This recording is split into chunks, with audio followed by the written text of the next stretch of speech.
Alright, let's get back to some coasters. Another arrow here. So this is the panel now, but the panel when it opened was this. And much more arrow looking. Arrow really liked these indicator lights. But not sure how this panel worked. I wasn't alive. But I do know how this panel works. So this ride, it was pretty boring. It was fun if you had good people up here because you could move really quick, especially if you had 3 trains. It was fun to pump people through. Nothing was more satisfying to me working than pumping people through a ride. That's why I liked Bulls so much. But let's take a look at the panel. Let's start up here. So lights are these right here. And I think those actually turn on the lights in the tunnel too. Spiels, it's just the spiels that play in the station. Effects. So that's a dead button now, but used to control the waterfall. That's what would turn on the waterfall, is that switch right there. They don't use the waterfall anymore. The reason they give is that it corroded the track. I'm not sure if I believe that, because California, I'm pretty sure, still uses their waterfall. They just turned it back on a couple years ago. These right here, these are just zones you could talk to. So the newer rides have the spiel stuff on a separate panel. But back when Six Flags used to do this stuff in-house, the microphone and the cue stuff, or the spiel stuff, was on the panel. So a lot of the older rides are like this. So loading area, the station, queue area, which I don't think this one worked. And then track talks to the lift hill and brake one. Sound system has to do with this stuff. Load, unload. This looks terrible. Come on, guys. We can't replace these every year. I mean, at least once every 5 years. But I say every year. These are $1. And it just looks bad. I mean, what kind of first impression am I giving someone when I'm training them on this? But anyway. Close restraints, open restraints. So something interesting. I don't have any pictures of this, but I have seen a video of it. I just can't remember where it was. But when the train would pull into the station, back when it had these restraints, similar to Little Dipper still does this today. But as you would roll into the station, your harnesses would unlock. So you could lift up on your harness while you were still moving into the station. They got rid of that, probably because they deemed it unsafe, even though it's not really. So that's how you open and close the restraints. There's a restraint plat that just pushes up. On the side of the cars, on the other side, the left side, yeah, here we go, there's a foot pedal. And that's how you manually open the restraints.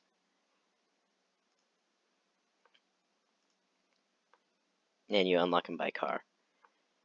The ride start, restart the ride. There's that ride start enable.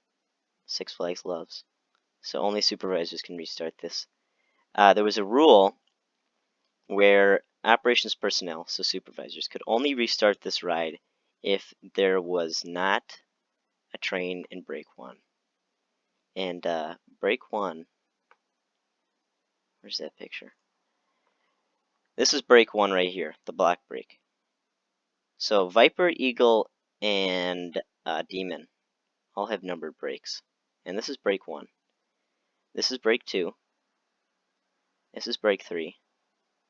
And this is break 4. And so when you're stacking trains, one's here, and then one stops right here with half the train around the turnaround. It does not stop here.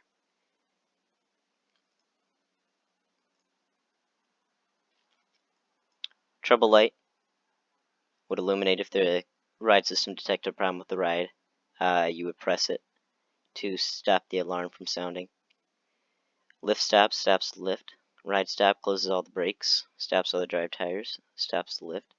And E-stop does the same thing, but cuts power to the ride. There's the panel on-off switch.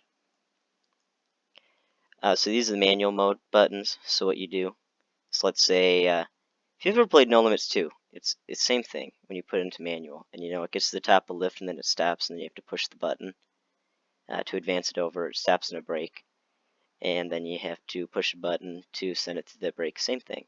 So you put the ride into manual mode, and then you push and hold the button until it's clear of that, and then you can let go, and the brakes will close behind it. So that's lift hill, brake 1, brake 2, brake 3, brake 4, and then the station. This is the lift start right here. So when you're restarting the ride, let's say from a ride stop, you turn this to the right, push and hold the ride start. Woo! It'll play a little tone. And then the ride start light will turn off, and this one will start flashing. And then you push and hold the lift start, and then after it plays a little tone, the lift starts, this light turns off, this light turns on, and you are good to go. This is to control the lift speed. So an upgrade this ride got when Shockwave was removed. So it had the original lift motor, and the original lift motor from turn of the century, 1976, only had one speed. It would just be running that one constant speed all day until the ride was turned off.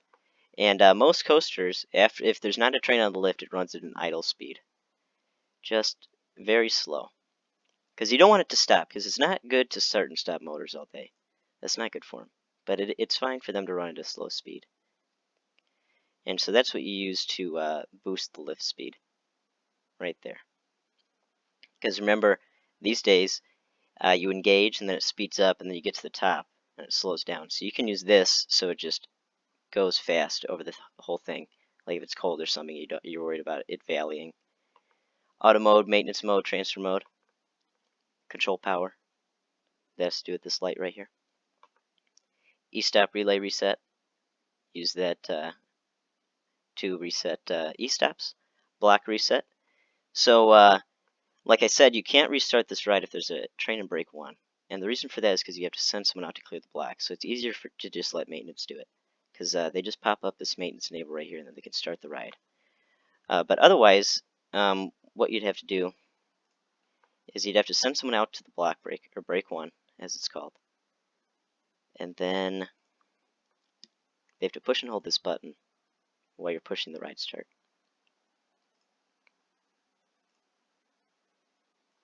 And the block reset, so it basically does the same thing as pushing that button, except you can do it from here. And then acknowledge, I've talked about that. This screen right here, same as Rapids. So when you're starting the ride up, and that it tells you what sort of things to do. So it walks you through it, press ride start to finish.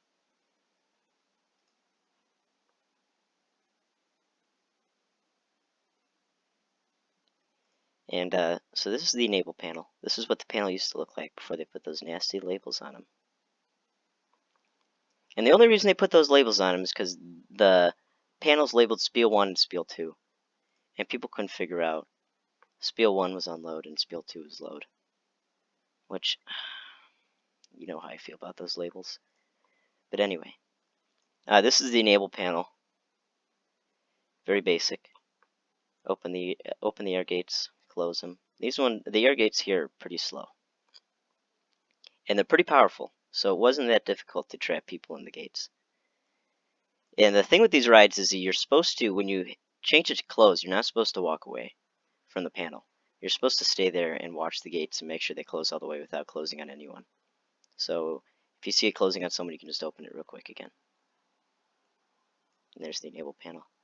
And same thing where I talked about here, to clear the block, you have to do the same thing on the lift. And so this is the button you hold to start the lift, as well as someone pushing this one. And then when the ride's in manual or maintenance mode, you can push this button and it'll jog at its low speed.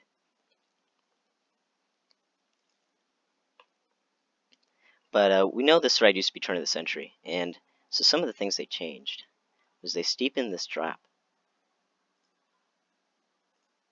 You can see. Steepen the drop, add the loops, add the tunnels. And so today, these lights aren't here. And the reason for that is because people would throw things at the light and then glass would shatter down on people. This is why we can't have nice things. But something I give credit to Six Flags for not being, I'm not going to say the word.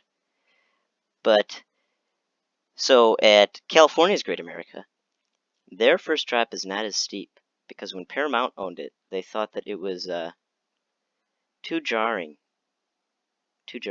So they unsteepened it. And we all know Demon's first drop is great. So I'm glad that they didn't do that at our park. And also at California's Great America, they only ever run 2 trains. And,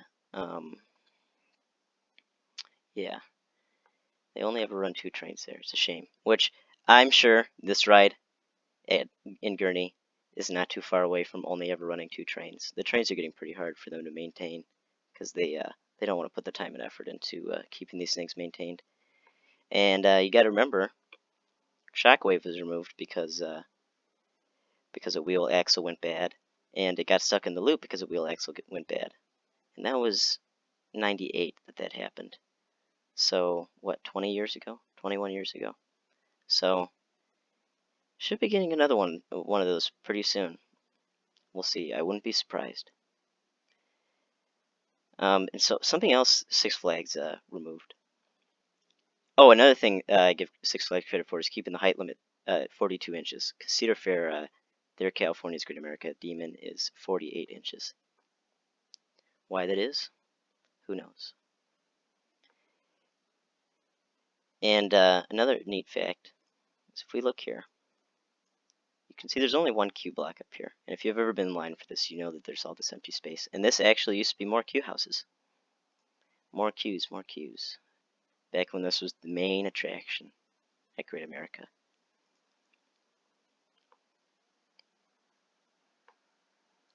So this is the transfer panel. So this is like most arrows. It's neat, the transfer track, because it's got 2 identical tracks with all the hardware and drive tires and brakes. These 2 are exactly the same.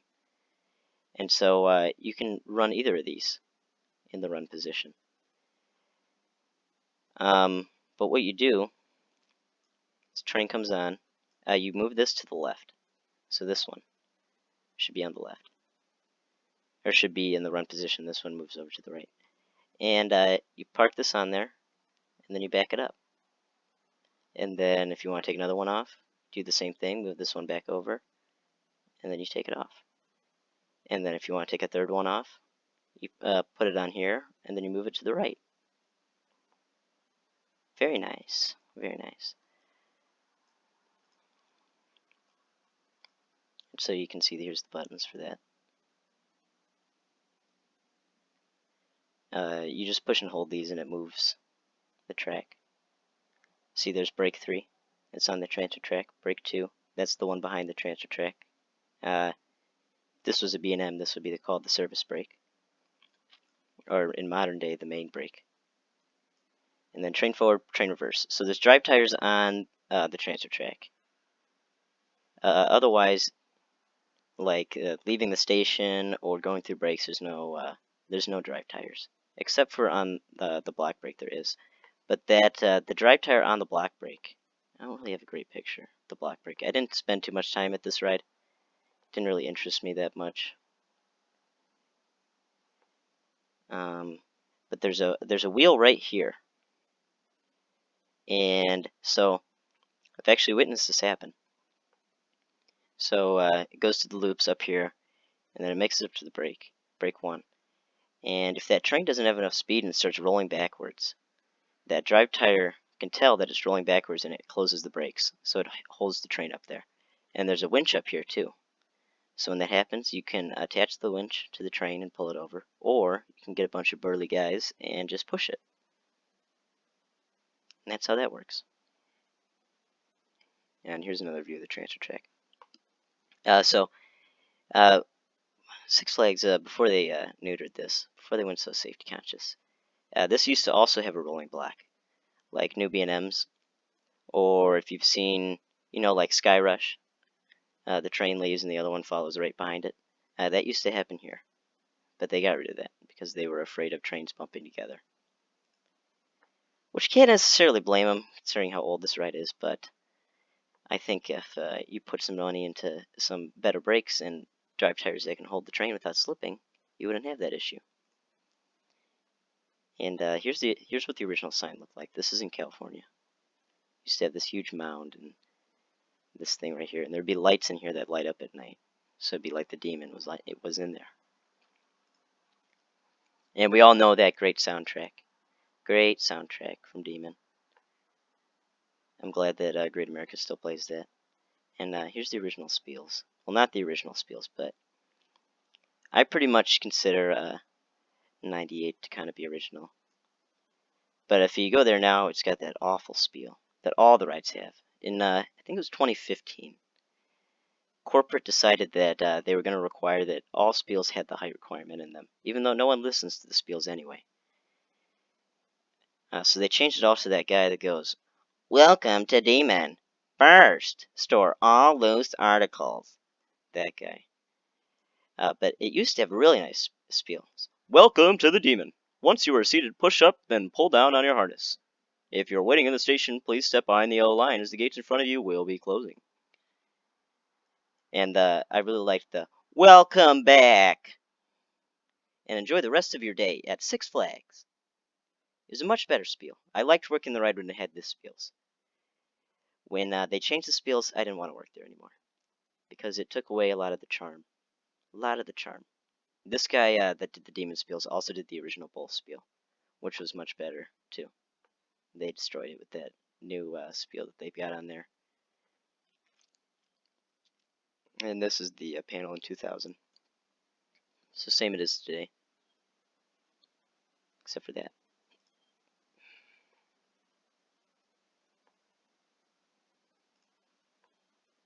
You can see these are the same. These look much nicer in this picture than they do now. These look pretty nasty. So speaking of break one, so if there's a train stuck up here, the way you get there is you can either go down the stairs, walk out here, and then there's a locked gate here. You can open that up, across the train tracks, and then there's a spiral staircase right there. And the spiral staircase is actually, I believe it's from Shockwave. Not 100% on that, don't quote me, but I believe that it is, because let's look at an older picture, see if it's there.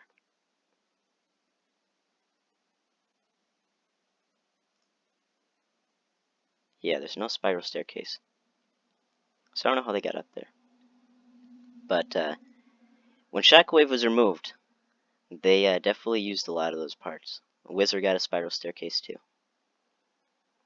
In this picture, so this tunnel doesn't exist anymore. And this might be from California, so I'm not sure if this ever existed at Gurney. But at some point, they realized that Demon supports kind of looking like toothpicks. So we might need to dig this up and reinforce those a little. Because you can see that. That doesn't look good. That's not safe. Not safe at all.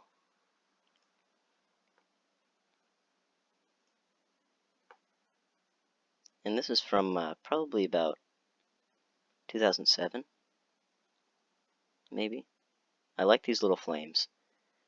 So I think when I worked this ride, they got rid of these flames, but they repainted them on recently, I believe.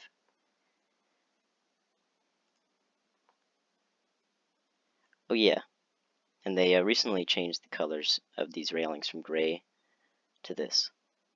And did they have the painters do it? No, they had some ride operators do it. Because it's not like we've got a full team of painters or nothing.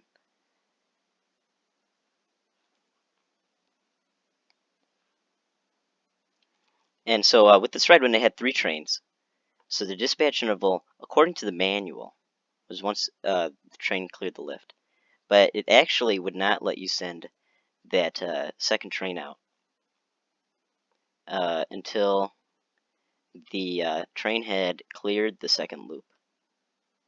It was either the first or second loop, but that was the actual interval, according to the computer. The manual was wrong, and I told them about it. You think that they changed it? No.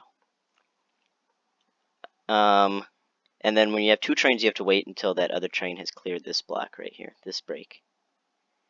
And really, There's no point to 3 trains unless you've got good people up there, because then you'll just be sitting in the brake run for forever.